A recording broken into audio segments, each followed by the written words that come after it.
नमस्ते मित्रों। अगहन मास में शीघ्र फल देने वाली महालक्ष्मी पुराण की व्रत की कथा सुनाऊंगी।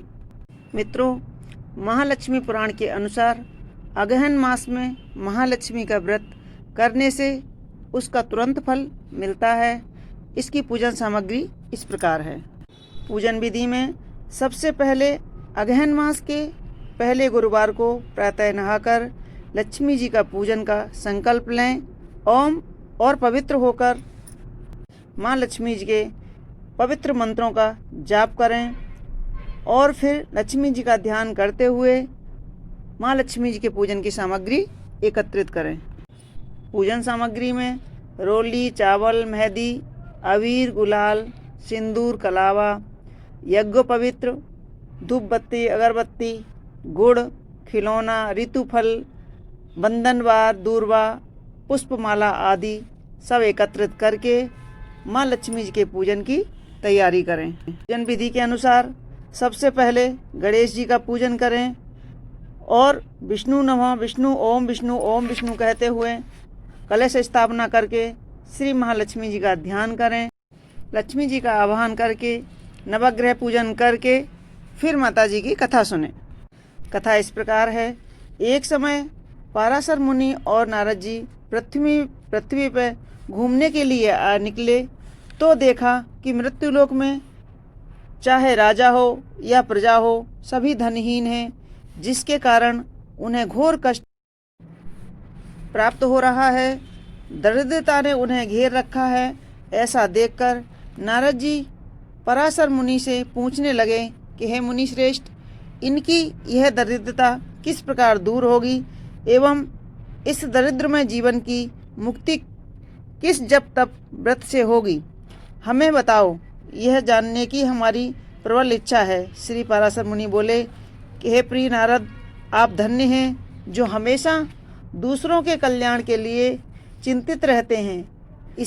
इसी भावना से तुमने यह प्रश्न किया है, इसलिए मैं तुम्हें अपने बुद्धि के अनुसार बता रहा हूँ कि जो कि देवताओं को भी दुर्लभ है, जो समस्त लोकों में रहस्यमय है, जो व्रत समस्त प्राणियों की दरिद्रता को दूर समाप्त कर सुख शांति प्रदान करने वाला है।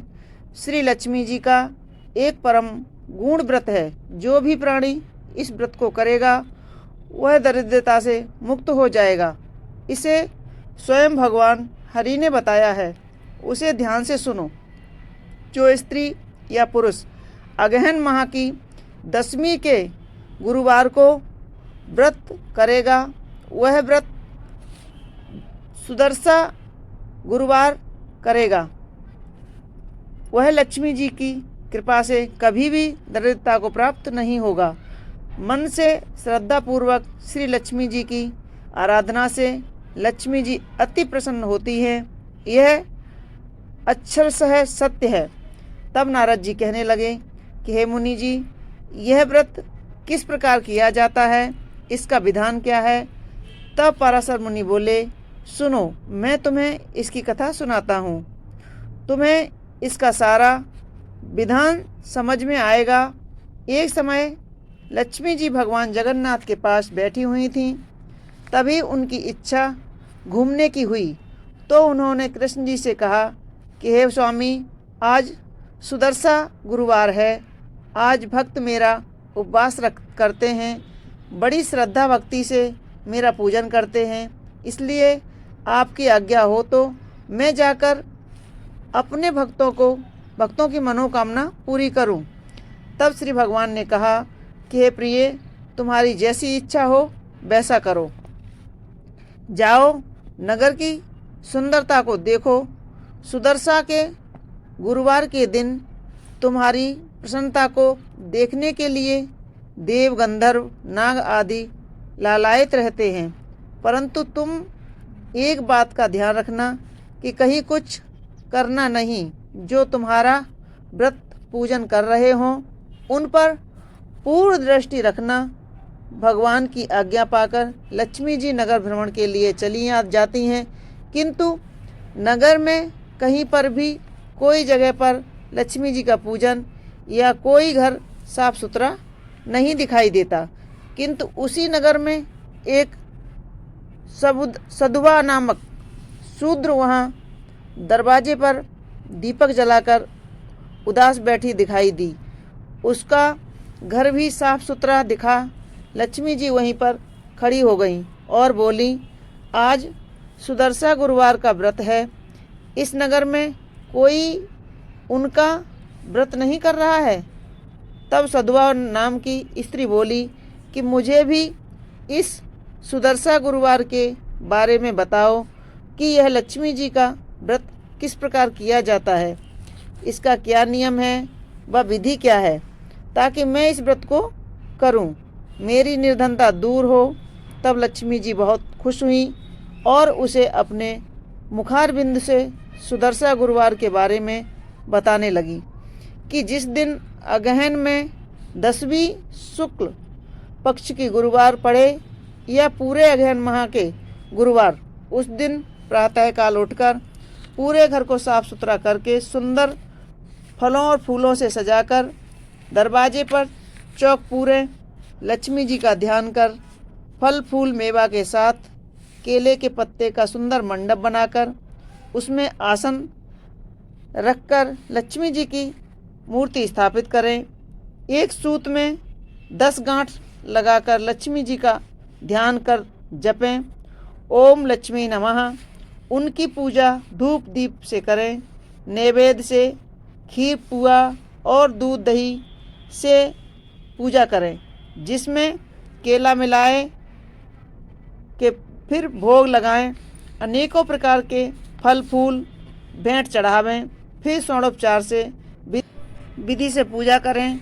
स्त्रियां वह धागा बाएं हाथ में और पुरुष दाहिने हाथ में बांधें और लक्ष्मी जी का गुणगान रात्रि भर करें।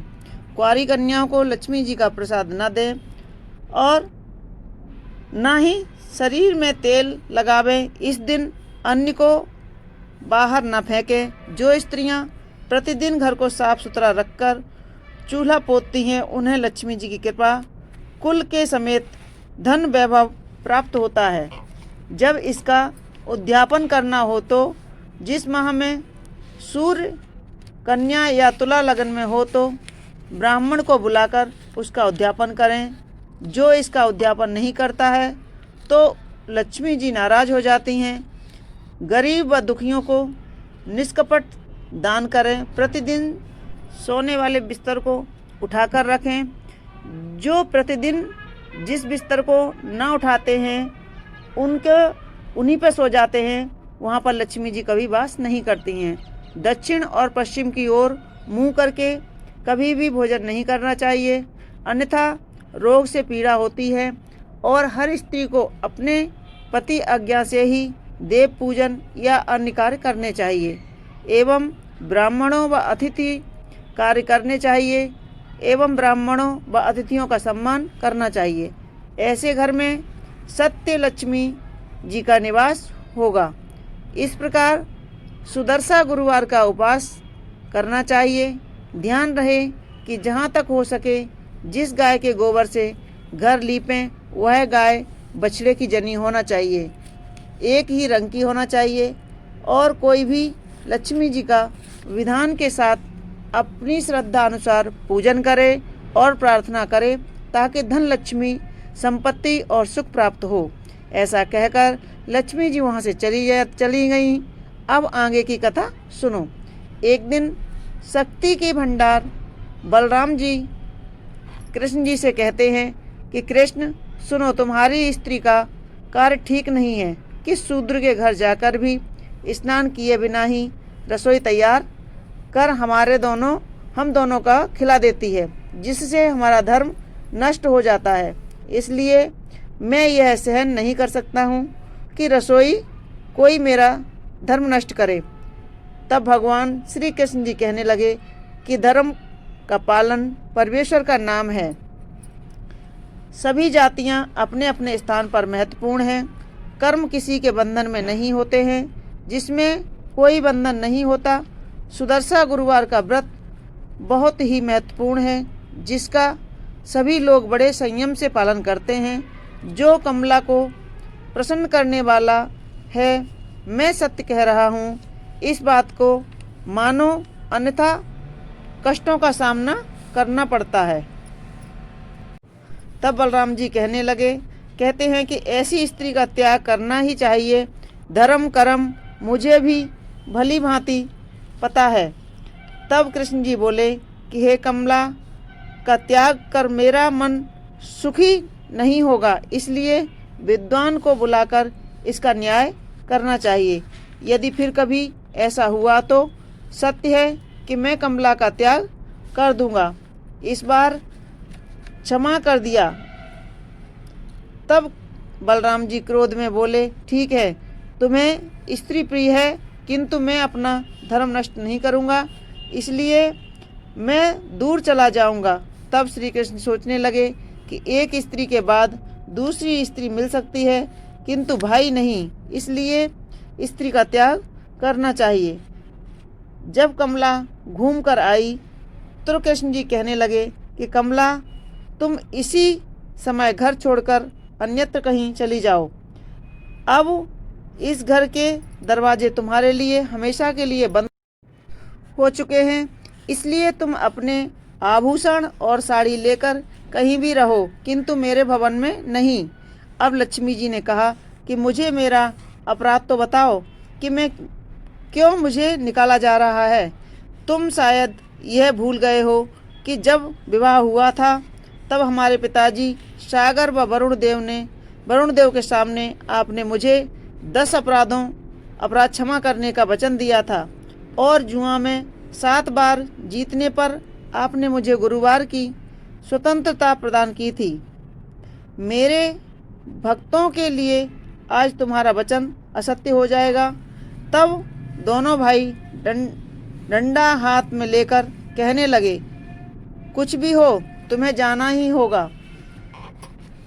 तब कमला ने कहा कि यदि तुमने मैं असमर्थ हूँ तो पत्र लिख दो, उसी से मेरा अपराध सिद्ध हो जाएगा। तब वह बोले, तुमने हम दोनों का धर्म नष्ट किया है कि तुम शूद्र के यहाँ से आकर बिना स्नान किए रसोई बना दिया। तब लक्ष्मी जी को क्रोध आया और बोली कि तुम ग्वालों के साथ गाय चराने वाले, विदुर के घर में साग खाने वाले, शबरी शूद्रिका के झूठे बेर खाने वाले हो। यह धर्मपरायण है, इसलिए अब मैं जा रही हूँ और आपको श्राप देती हूँ कि तुम्हें कोई भी भिक्षा नहीं देगा, और शूद्र के यहाँ जब तक भोजन नहीं करोगे तब तक तुम्हें अन्न नहीं मिलेगा। तुम्हें दरिद्रता छा जाएगी। यह तुम्हें मेरा श्राप है। ये आभूषण और साड़ियाँ रखो, जब दूसरी स्त्री लाओगे तब तुम्हें काम आएगी। ऐसा कहकर लक्ष्मी जी सागर के समीप पुरी में जाकर शूद्र के घर पहुंचती हैं, जहां पर सारे दास दासियां भी लक्ष्मी जी के साथ चले जाते हैं। तब लक्ष्मी जी ने विश्वकर्मा जी को बुलाती हैं, एक सुंदर भवन बनवाकर भवन का निर्माण करने को कहा। तब विश्वकर्मा जी ने एक ऐसा भवन निर्माण किया जिसका वर्णन नहीं किया जा सकता, जिसे देखकर कमला अति प्रसन्न हुई। फिर लक्ष्मी जी ने बेतालों को बुलाया और आज्ञा दी कि अब वह कृष्ण जी व बलराम जी के यहाँ जाओ और जितना भी सामान हो पूरा उठा लाओ, और जो खाने का सामान हो उसे खाकर सारे बर्तनों को फोड़ दो, जिससे मुझे प्रसन्नता होगी। तब बेताल कहने लगे कि हे देवी, हम कृष्ण जी के यहाँ से यह कार्य नहीं कर पाएंगे, क्योंकि बलराम जी को जीतना कठिन है। हम उनकी सुरक्षा के सामने छोटे पड़ जाएंगे। तब कमला निद्रा देवी को बुलाती हैं और आदेश देती हैं कि तुम जाकर कृष्ण बलराम जी को अपने आगोश में ले लो। तब वह बड़ी आसानी से कृष्ण बलराम जी को अपने आगोश में ले लेती हैं। उधर बेताल सारा सामान उठाकर सारा भोजन समाप्त कर कमला के पास पहुंचते हैं, तो वह बहुत ही प्रसन्न होती हैं और उन बेतालों को कहती हैं कि फिर वैकुंठ में जाकर विश्राम करो। तब बेताल और दोनों भाइयों को जमीन पर लिटा देती हैं और वह दिव्य पलंग भी उठाकर कमला को दे देते हैं, विश्राम करने वैकुंठ चले जाते हैं। तब कमला विचार करती हैं कि अब वह हमें ढूंढेंगे तभी मुझे शांति प्राप्त होगी, क्योंकि यदि मेरे साथ ऐसा हुआ कि मुझे नहीं तलाशा गया तो कलयुग में पुरुष अपनी स्त्रियों के साथ क्या व्यवहार करेंगे।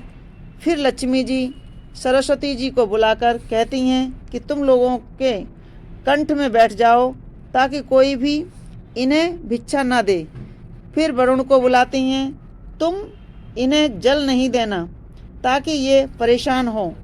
उधर जब ये सुबह हो सोकर उठते हैं तो उनको मुंह धोने के लिए भी जल नहीं मिलता है, तो वह आश्चर्यचकित हो जाते हैं। कमला के न रहने पर घर का जो हाल देखा उसे देखकर आश्चर्यचकित हो जाते हैं और सिर पीटने लगते हैं। श्री कृष्ण जी कहते हैं कि भाई मुझे अब किसी बड़े संकट की घड़ी समझ में आ रही है, क्योंकि दास दासियां भी दिखाई नहीं दे रही हैं। घर का यह हाल कि अन्न के भंडार भी खाली पड़े हैं, पकशाला में भी बर्तन फूटे पड़े हैं, कहीं पर भी जल नहीं है, सब सूख गया है। तुम्हारे कहने पर हमने कमला का त्याग कर दिया है, इस पर किसी का दोष नहीं है। अतः क्या अच्छे बुरे का विचार किया जाए। हमारे यहाँ हम सभी लोगों को पाताल वाले आज हमारे पास कुछ नहीं है। जब बलराम जी भंडार गृह में जाते हैं तो उन्हें एक अंगूठी मिलती है जिसे वह अपनी कमर में लटके दुपट्टे में बांधते हुए बाहर निकलते हैं। तब कृष्ण जी ने पूछते हैं कि आप क्या छुपा रहे हो। तब बलराम जी कहते हैं कि यह एक मुद्रिका मिली है जो कि पीतल की हो गई है। जब रसोई घर में जाते हैं तो उनके शरीर में कलिख लग जाती है। दोनों भाई दुखी हो जाते हैं और आंखें आंसुओं में गीली हो जाती हैं। तब उनके किसी प्रकार नहीं रहा जाता तो भिक्षा मांगने के लिए निकलते हैं। इस समय इनकी दशा बड़ी दयनीय है कि इन्हें कभी भी भिक्षा नहीं मिलती है, कहीं भी भिक्षा नहीं मिलती है। जहाँ भी जाते हैं लोग फटकार कर भगा देते हैं। तब जब प्यास लगी तो सरोवर में जाते हैं कि कम से कम प्यास बुझाई जा सके, तो सरोवर का जल सूख जाता है। अब हालत यह थी कि थककर चूर हो चुके थे और ना ही अन्न मिला और ना ही जल। तब ये मूर्छित होकर गिर पड़ जाते हैं। दूसरे दिन जब उनकी मूर्छा समाप्त होती है तब ये जागकर जल फिर ढूंढने लगते हैं, किंतु कहीं भी जल नहीं मिलता है। तब एक सरोवर उनको दिखाई देता है जहाँ पर इन्हें देखते हैं कि दलदल बन जाता है। इस प्रकार बिना अन्न जल के 2 दिन बीत जाते हैं। तब बलराम जी भिक्षा मांगने जाते हैं, किंतु कमला के प्रभाव के कारण उन्हें कहीं भी भिक्षा नहीं मिलती है। सब लोग डंडा लेकर उन्हें भगाते हैं और कहते हैं कि दुष्ट, हष्टपुष्ट होकर भी भीख मांगते हो, लज्जा नहीं आती, जरूर ये चोर होंगे। तब एक ब्राह्मण को दया आ जाती है तो उसने बुलाया, बिठाया, फिर सुंदर भोजन तैयार कर इनको खाने के लिए कहा। जब भोजन के लिए थाली निकाली और परोसने को चमचा उठाया तो भोजन गायब हो गया। तब वह ब्राह्मणी चिल्लाई और भगाओ इन दरिद्री लोगों को, यह कहकर कहाँ से आ गए हैं, जिन्हें देखकर भोजन गायब हो गया है। वहाँ से ये बेचारे भागते हैं, इनको पसीना आ जाता है। तब प्यास सताने लगती है। तब ये एक शूद्र स्त्री के जल मांगते हैं और जिसे पवन देव उड़ाकर दूर गिरा देते हैं। तब कृष्ण जी कहते हैं कि भाई अब क्या करें, किया जाए कुछ समझ में नहीं आता है। चलो वृक्षों के फल फूल तोड़कर खाया जाए, किंतु उन्हें फल भी वृक्ष में नहीं मिलते, सब गायब हो जाते हैं। तब एक ब्राह्मण का घर दिखाई देता है जो भोजन कर रहा था। उसके यहाँ जैसे ही वे आवाज़ लगाते हैं तो उसकी थाली से दूध भात गायब हो जाता है।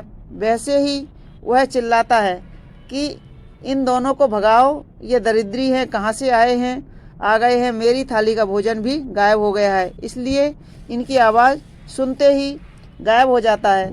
जब वह ब्राह्मण देव डंडा लेकर दौड़ा तब ये भागकर दूर खड़े हुए और बहुत पछताते हैं। वहाँ पर एक सत्यानंद नाम का ब्राह्मण मिला जो इनको बुलाया कि तुम जाकर समुद्र से जाकर मिलो, वहीं कुछ प्राप्त होगा।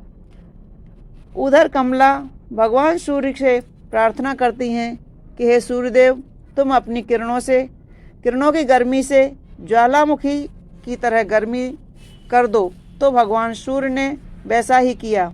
इन दोनों के शरीर जलने लगे, भूख प्यास से टूट चुके थे।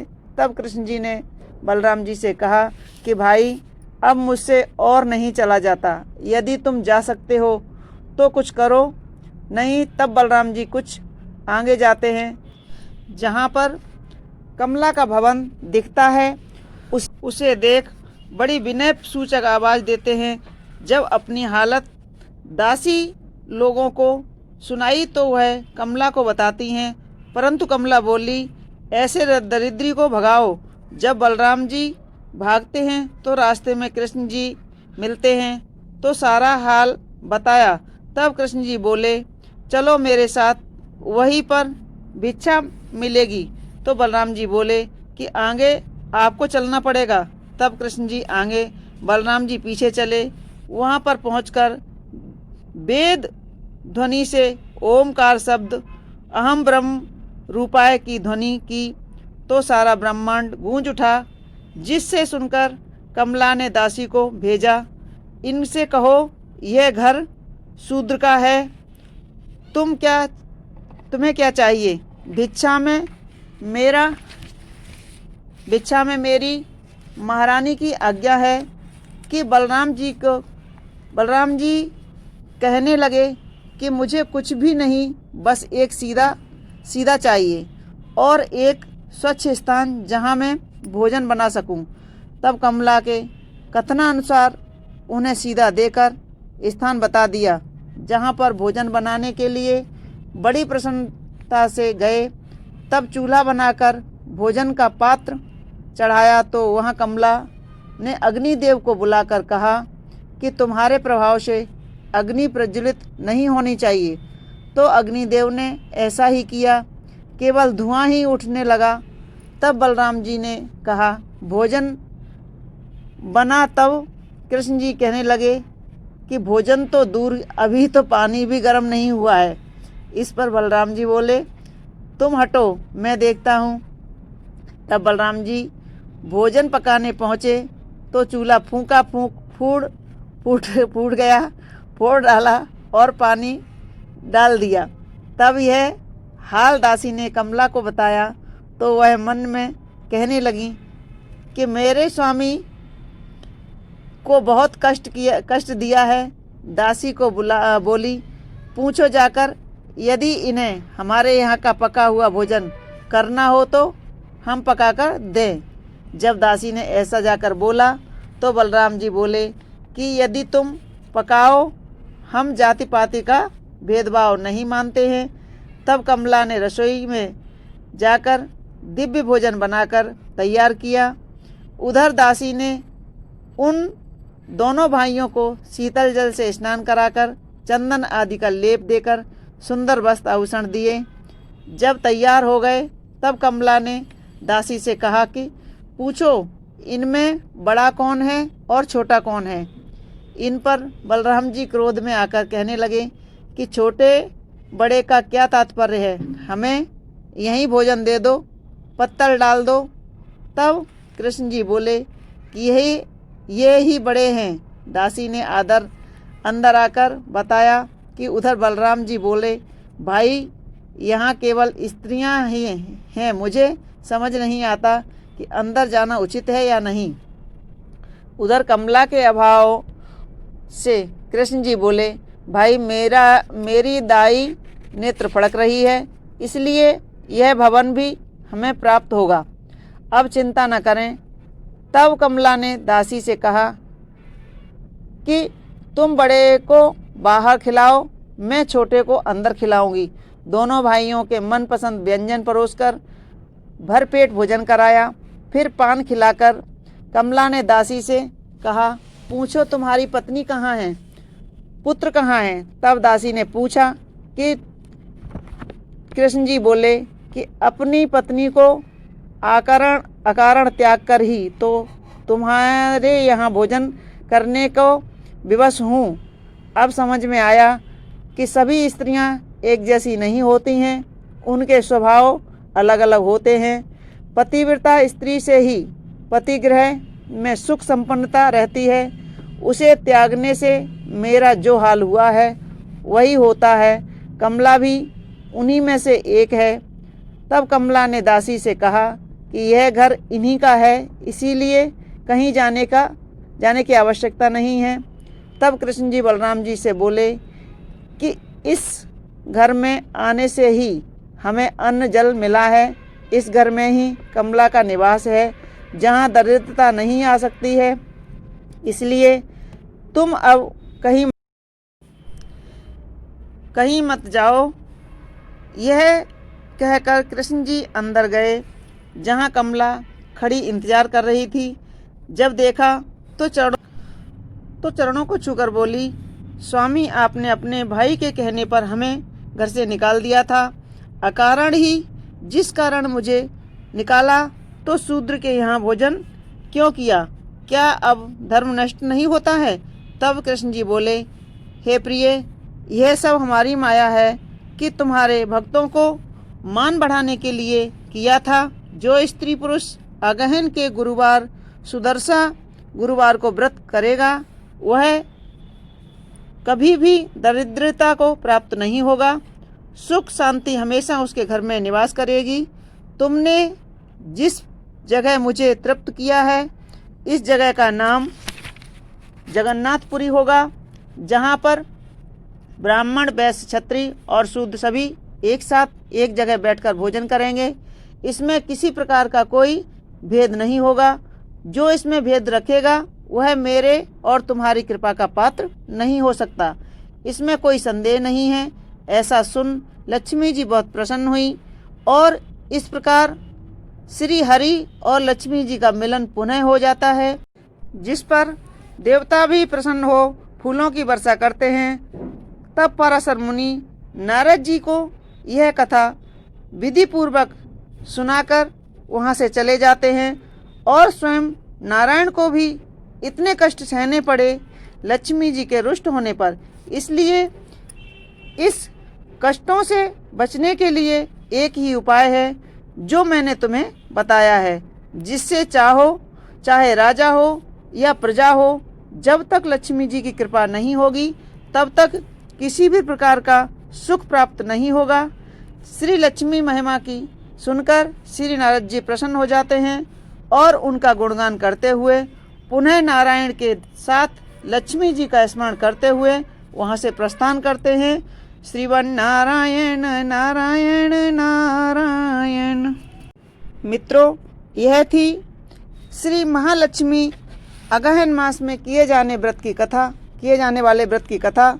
तो हमारी कथा कैसी लगी हमें कमेंट्स बॉक्स में ज़रूर लिखें और हमारे वीडियो को लाइक करें, शेयर करें और सब्सक्राइब अवश्य करें। धन्यवाद। बोलो लक्ष्मी मैया की जय।